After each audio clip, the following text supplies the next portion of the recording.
Welcome to Biz Wire. I'm Joseph Nordstrom in Beijing. China would like to be seen as a force for stability in the world, and with that has complied more or less with U.S. sanctions against Iran. As the law is written, U.S. President Barack Obama can exempt countries from the sanctions if they show their imports of crude oil are declining. The latest development, first reported by the Wall Street Journal, comes from a gap in how the sanctions law is written. The law only mentions crude oil, not fuel oil, which is a byproduct of refining crude into usable products such as gasoline. While fuel oil is significantly less valuable, China has refineries that are able to process it.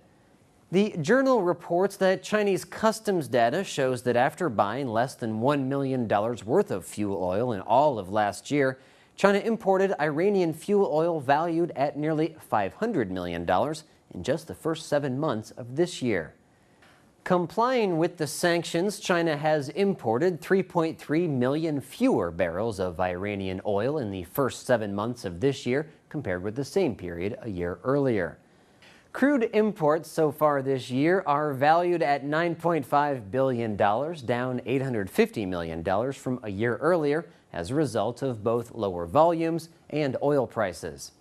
But by increasing its fuel oil imports, China has offset some of Iran's lost revenue. This is significant because the U.S. Energy Information Administration says last year oil exports generated as much as 60% of Iran's government revenue. The journal also reports that some U.S. lawmakers have accused China of taking advantage of unintended gaps in the law to boost fuel imports from Iran. The U.S. House of Representatives passed a bill in July that would require countries to reduce imports of fuel oil as well as crude oil in order to qualify for a sanctions exemption.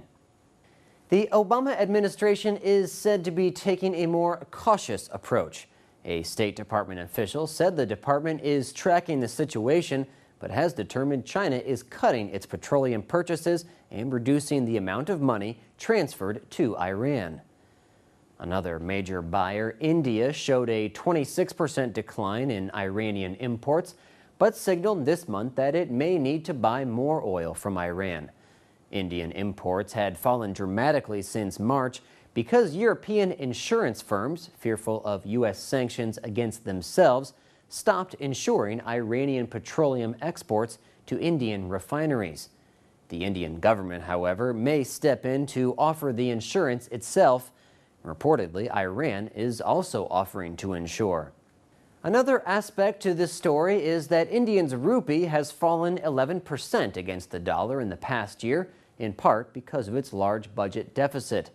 This has made imports more expensive, but Iran has offered to let India pay for its oil in rupees.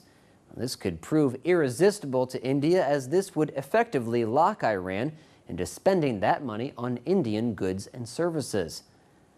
This doesn't have too much effect on China other than perhaps lessening the competition for oil from other countries.